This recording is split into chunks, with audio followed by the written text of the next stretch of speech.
This lesson is part of Media, Mobiles, and Ministry, a comprehensive curriculum consisting of more than 40 lesson plans covering 4 broad topics: Foundations of Media Ministry, Mobile Ministry, Social Media Ministry, and Do-It-Yourself Media Creation. To learn more about the curriculum or to download a free copy, visit www.mobmin.org/train. Welcome to lesson number 6 in the social media track on the Media, Mobiles, and Ministry curriculum. This lesson is on engaging and ministering on social media. And our objectives in this lesson are to help you grow in your understanding of general principles and practices for social media engagement and ministry. In specific, we want to take a look at the 6 B's for promoting greater engagement that allow us to minister more effectively. And we want to look at 3 important practices that will boost our reach and engagement on social media, again, giving us greater opportunities to minister more effectively to people. So let's dive on into the very first of the 6 B statements. And this one might sound kind of obvious, but it is rather important, and it's simply to be social on social media. We have an important message to share. We want to be living our faith out loud online on social media. We want to let people see what being a follower of Jesus is like. We want to post meaningful content that points people to Jesus. But it's important to realize that social media is not just a broadcast medium. It's not about broadcasting a message to people simply, but it's about two-way communications. It's about inviting people into conversations. It's about being in relationship with people. And as we engage people in that way, we have the opportunity to minister to them. Now, one of the most effective ways we can do that is as we are posting meaningful content and as people are responding, we actually take time to respond to their comments. That might seem kind of obvious, but this is where relationship and ministry begins to happen. It's when we engage people, we respond to the things that they're saying to us. And likewise, we can actually go seek out their content. What are they posting on social media? And we can like and comment on their posts as well. This is how we engage people. And it opens up doors for us to begin to have dialogue. Sometimes it's just fun, friendly dialogue, but oftentimes it's going to be something deeper and more significant. So we want to be social on social media. And as we're doing that, we want to remember that we need to tune into people's lives very intentionally, tuning into their feeds to see what they're sharing. People often don't realize that social platforms like Facebook and Twitter and Instagram and others have very complex algorithms that decide what you will see in your social media feed, and more importantly, what you will not see. So they want to maximize your engagement on their platform, and that means they're going to choose particular posts from particular people that they're going to let you see. Everything else is going to be screened out, and you're not going to see what's going on in people's lives unless you intentionally go and visit their Facebook profiles, their Instagram accounts, etc., to see what they're posting and to see everything that they're posting and get a better picture for what's going on in their lives. Number 2 is to be valuable on social media.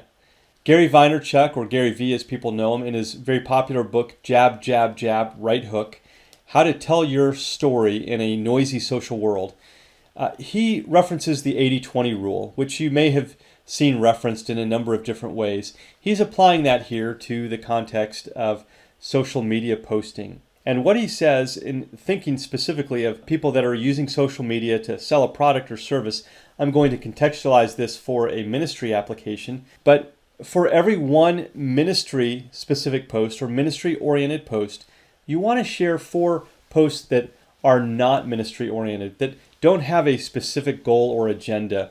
With every post that we make, we don't want all of them to be about getting someone to watch a clip from the Jesus film or getting someone to read a passage of Scripture and answer a question about it.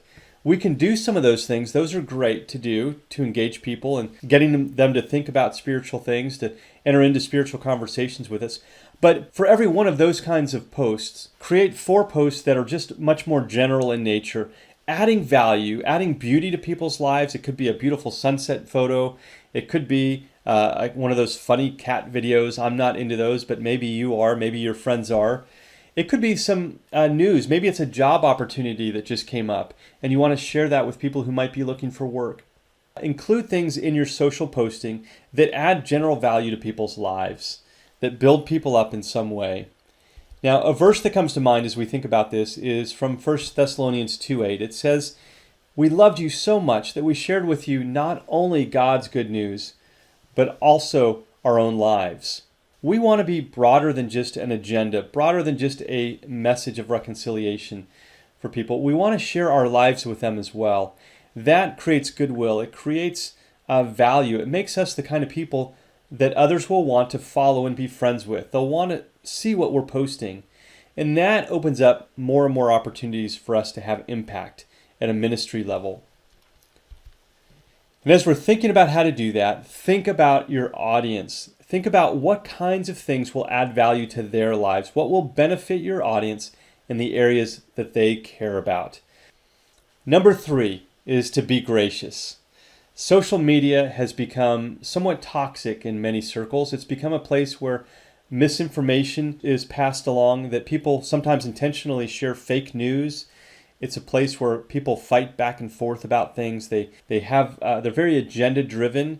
Again, in a word, it's become kind of toxic.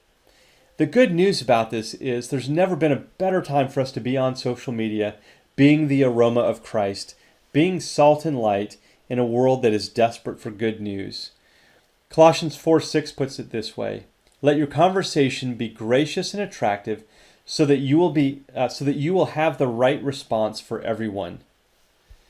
I also like what Ephesians 4:29 says: "Do not let any unwholesome talk come out of your mouths, but only what is helpful for building others up according to their needs, so that it may benefit those who listen."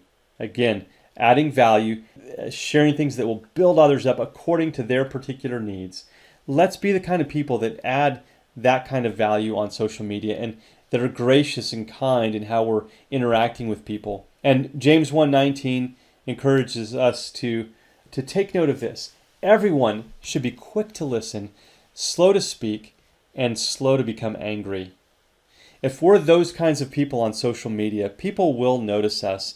We will be different in a very good and positive way that creates opportunities for greater engagement and greater ministry on social media. And number 4 is to be visual. If you've spent much time on social media over a number of years, you've no doubt noticed how much more visual every social network has become. Even traditional text-based platforms like Twitter and even Facebook, if you scroll through those feeds now, everything is incredibly visual. The reason for that is that including visual images leads to more engagement and better recall of our content. Study after study has shown that when comparing text-only posts to posts that include good, effective visual images, engagement is as much as 180% higher. So simply by including good images in our posts, we can dramatically improve the level of engagement that we're having with people. It also increases our reach because if engagement is higher, Facebook, Instagram, and others are more likely to show our posts to more people. So it leads to more engagement and more reach. It also leads to better recall. If we just share something in text, people after a certain period of time will remember maybe about 10% of what they read. After a period of time, if we include both text and images, they will remember 60, maybe 65% of what we've shared with them. So much greater recall by including good, effective visuals that support the text that we're sharing as well. So be visual when you're posting on social media. And this goes for sharing video as well. It's not just about still images. Video, in fact, is even more engaging than still images. And not just video, but even live video, which is one of the most rapidly growing areas of content. Live video is more engaging than any other kind of content on social platforms right now. Whether it's Instagram or Facebook or any other platform, that content is going to be prioritized above everything else because it is the most engaging based on the research that the social networks are doing. Now, this may not be for everyone, but if you have the opportunity to occasionally go live, that is going to increase your engagement levels across social media. Be live on video if you can. If not, include occasional video clips, whether they're ones that you create yourself or ones that you curate from other sources. And at the very least, be including good graphics, good images in most of your posts. Far better than just using text. Some of you might be thinking, well, this is great, but I didn't study photography or video production in school. I don't have a background in this. And that's okay, because it's never been easier to learn how to create effective visual images and videos. We have a whole section of this curriculum designed just for that. The Do-It-Yourself Media Creation track talks about things like photography and still images. How can you, following a few basic practices, get much better images right out of the camera on your phones? How can you add text to photos or images so that you can present text-based content, whether it's scripture or a quotation or an announcement of some sort? How can you add that to an image so that the message has greater visual appeal to it? And how can you get started in video? Mobile Video 101 will walk you through the basics of creating a video on your mobile phone. It's incredibly easy to do. It's never been easier. It's getting easier all the time, and there are great apps that will walk you through the process. Don't be afraid to give it a try. Number 5 is to be present. This applies to ministry in general. If we're not present in people's lives, whether it's face-to-face ministry or online through social media, we're not going to be very effective. You're much more likely to connect with your desired audience on social media if you're regularly present on social media. That means not just logging on to see what other people might be posting, but also actively using social media, actively posting new content on social media as well.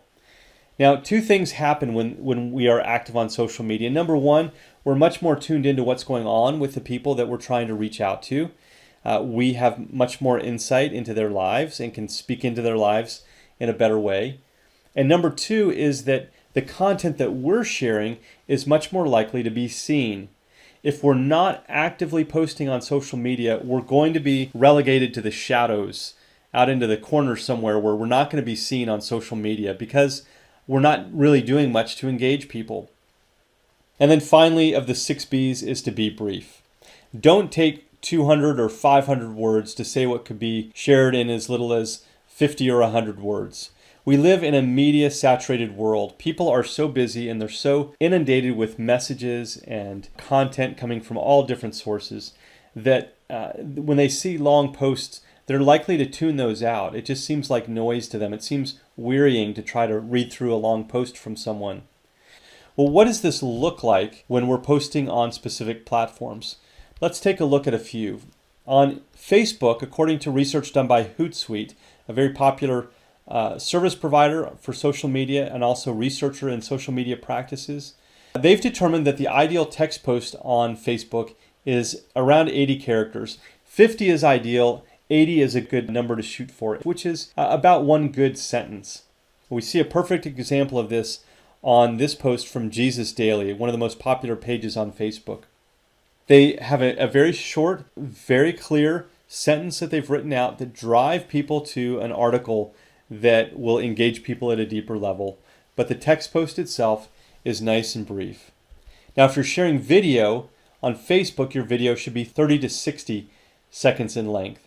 Facebook users tend to prefer shorter video content than they would on some other platforms.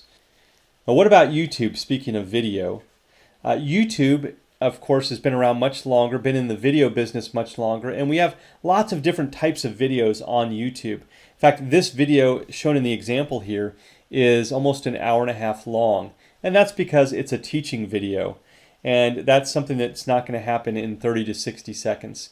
But in general on YouTube, for engaging people, you want to keep your videos in the 3-minute range.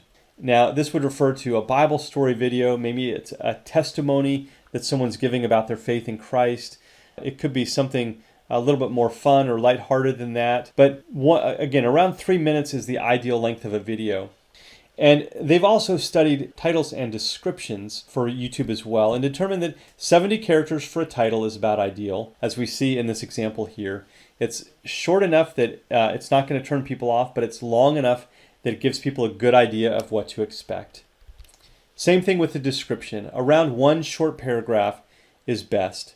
Now, you can include a longer description if you want. You may have some links that you want to point to. You may have some longer content that you want to share on YouTube, and that's okay to do. But keep that first paragraph, which kind of summarizes what the video is all about, keep that to one short paragraph. What about Instagram? Now, many people don't use captions at all on Instagram, but if you're using Instagram for ministry, this is a great opportunity to direct someone's thinking, help them to understand how to interact with the image that you're sharing. And an ideal caption on Instagram is around 150 characters. Again, that's around one sentence, maybe two sentences. That is the ideal for an Instagram caption. Here's a great example from #gospel. They, in this post, share from Romans 8:31. If God is for us, what can stand against us? God will sustain and protect us during this time. And this is posted during the COVID-19 pandemic. But just a great example of a nice brief caption that's going to engage people. And of course, further dialogue can take place through the comments. You can go back and forth and have dialogue with people in that way and post longer comments there. And then finally, Twitter. Here's a great example from the Sharif Bible Society. They posted text from Titus 3, verses 4 to 5. So appropriately brief, not too overwhelming for people to look at and say, okay, I can read through that. They also, of course, do a nice job of using a visual image here as well, which is going to kind of stop people, get them to look at the content. So be appropriately brief on different social platforms. Again, on Twitter here, 71 to 100 characters. So in summary, the 6 B's, we want to seek to be social, we want to be valuable, we want to be gracious, we want to be visual, we want to be present on social media, and finally, we want to be brief. Practicing these 6 B's are going to lead to better engagement, deeper engagement with people that's going to create better opportunities for ministry. Well, let's finish up by looking at 3 practices that will boost your reach and engagement on social media. And the first of these is to follow and friend others strategically. Of course, we all have friends and acquaintances that we follow, and that's great, but we also want to intentionally seek out other people, influencers, gatekeepers, to the type of audience that we want to reach. We want to seek those people out because through them we can develop greater influence into the lives of those we're reaching out to. So we can do that by following them, by beginning to comment on their posts, share their posts. That attracts attention from them as well as from the people that are following them. So seek out, follow, and friend others strategically. Number 2 is to share through stories. We are all created by God for story. Our lives are living stories. We recount stories on a daily basis to one another. It's how we communicate. It's how we remember things. And we need to become good students of telling good stories. Now, when you think of a story, you might think of a longer form content, but we can tell an effective story even as in a sentence or two. We can also tell a story with an image, which is, as we know, worth 1,000 words, or a small video. All of those can be used to tell a small story. So become a good student of story, learn about how to craft better stories, and to use that as a tool for creating content on social media. And number 3, lastly, is to hashtag it. Hashtags are simply keywords prefaced with this little hashtag symbol or $.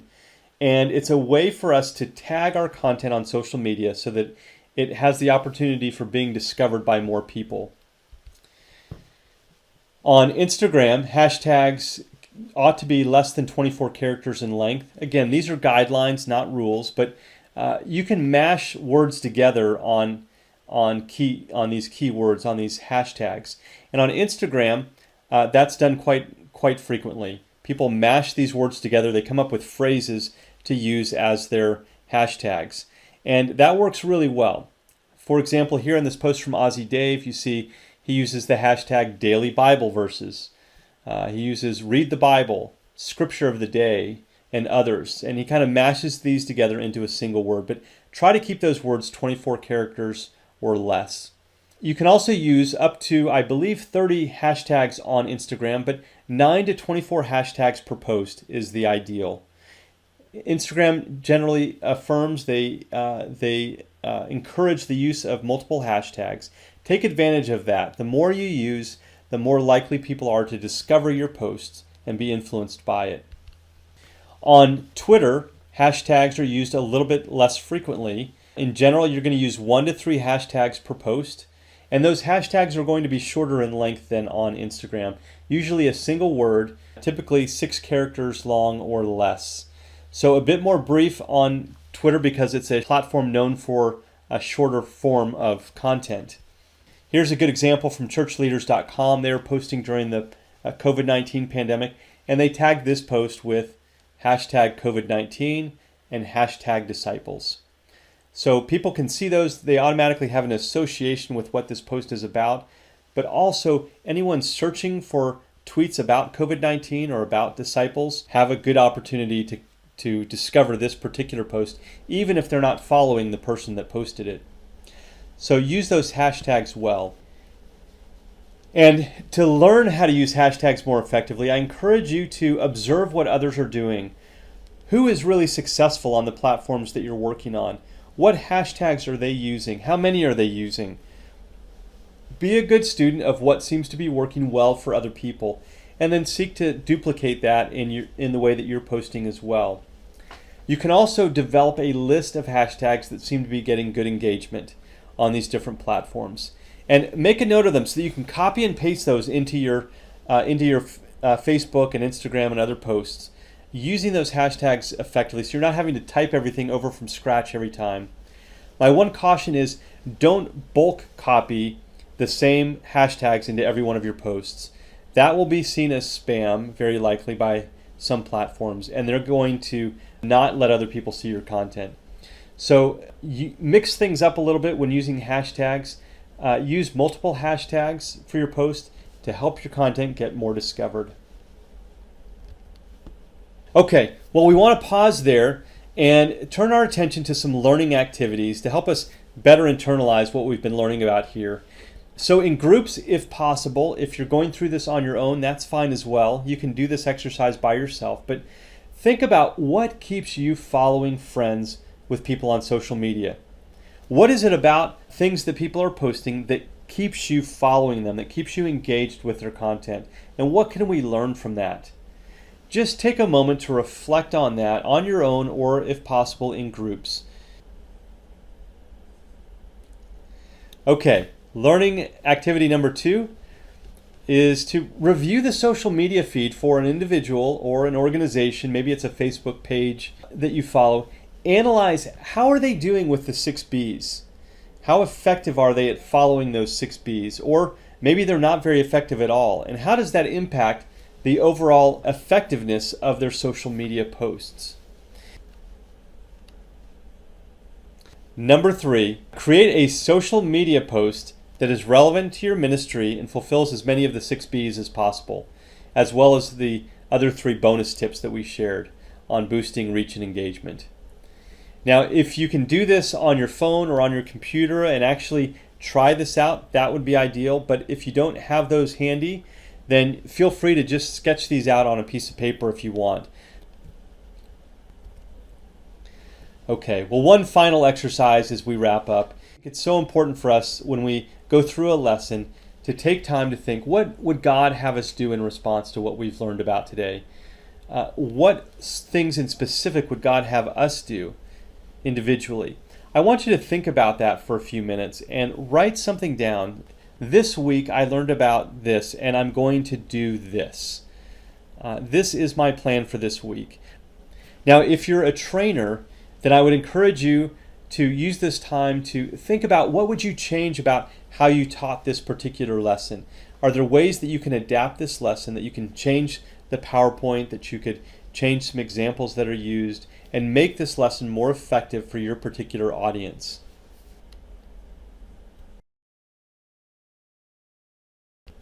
Well, I want to thank you again for going through this lesson on engaging and ministering on social media. I hope you found it helpful, and I encourage you to take a look at the other lessons in this track on social media as you seek to grow in using social media as an effective tool for ministry. God bless.